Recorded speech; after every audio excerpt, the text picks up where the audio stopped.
Bonjour à tous les amis, bienvenue sur Astro pour Soi, une chaîne d'astrologie qui parle d'astro pour vous. Aujourd'hui on se retrouve pour une nouvelle vidéo sur la maison 4, donc le fond du ciel, c'est parti. Alors la maison 4, qu'on appelle aussi le fond du ciel. La maison 4 fait partie de cette croix qui est formée par l'ascendant, le descendant, le fond du ciel et à l'opposé le milieu du ciel. D'un point de vue géographique, le fond du ciel c'est tout simplement le point qui est juste en dessous de vous au moment de votre naissance. Donc symboliquement, on sent dans cette maison, dans ce champ d'expérience, une énergie qui touche aux racines, qui touche à l'ancrage, à la stabilité. En astrologie traditionnelle, la maison 4, ça va être lié à la famille, au foyer familial, à tout cet aspect vie intime, là où la maison 10, qui est à l'opposé, va représenter la vie publique. Les personnes qui vont avoir beaucoup de planètes dans cet axe-là, maison 4, maison 10, c'est des gens qui vont se sentir constamment tiraillés dans leur vie entre le foyer et le travail, entre la vie intime et la vie publique. Elles devront arriver à faire la synthèse des deux. C'est-à-dire utiliser cette stabilité acquérie dans mon foyer pour pouvoir m'exprimer pleinement et dans la justesse dans ma vie publique.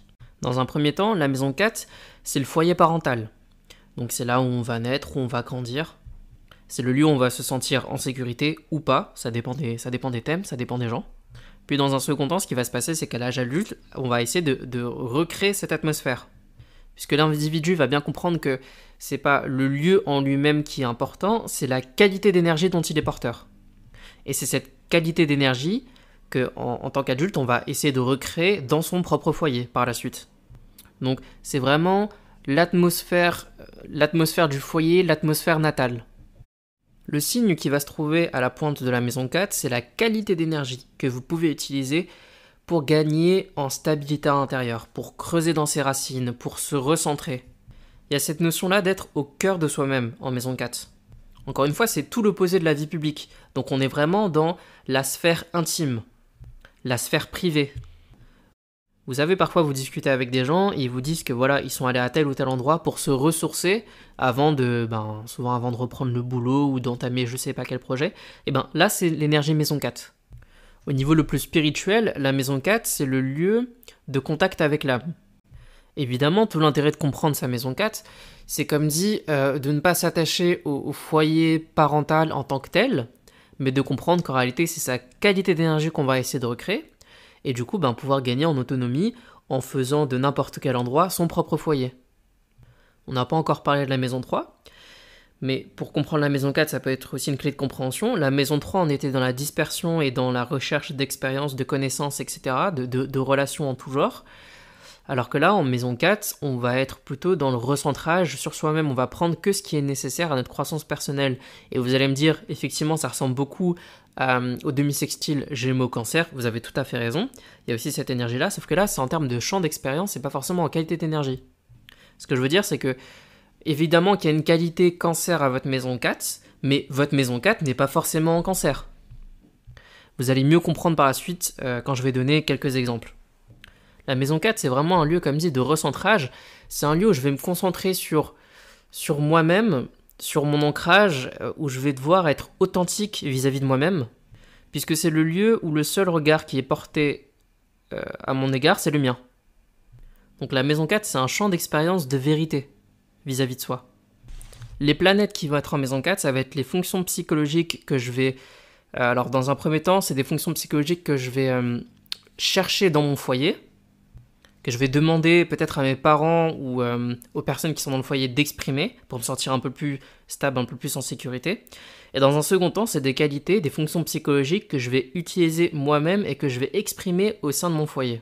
Ça va être un peu ma manière de prendre place. C'est aussi les fonctions psychologiques que je vais pouvoir utiliser, les outils qui sont à ma disposition pour pouvoir aller au centre de moi-même. Pour reparler un peu de cet axe maison 4, maison 10, je dirais que autant la maison 10, il y a cette notion de gravir les échelons dans la sphère publique, dans la sphère professionnelle, donc de gravir sa montagne extérieure, alors que en maison 4, la montagne est intérieure. Il y a une stabilité, il y a un ancrage au cœur du cœur de soi-même. Et vous voyez bien toute la dialectique entre les deux, c'est-à-dire que il faut que j'ai une intériorité équilibrée et stable pour pouvoir pleinement agir dans le monde extérieur. Quand on analyse la maison 4 chez certaines personnes, ça peut être assez paradoxal, puisque par exemple si vous avez le signe du bélier à la pointe de la maison 4, donc vous avez un fond du ciel en bélier, bah, c'est le fait de pouvoir vous sentir libre d'entreprendre toute chose, de laisser couler votre puissance d'action, d'être dans le nouveau, c'est ça qui va vous apporter plus de stabilité, paradoxalement. A contrario, si vous avez par exemple le taureau en fond du ciel, il va falloir une sécurité matérielle pour vous sentir plus stable intérieurement. Fond du ciel en verseau, il va falloir mettre un climat de liberté et de fraternité pour acquérir plus de stabilité intérieure, etc. etc. Donc voilà, c'était tout sur le fond du ciel.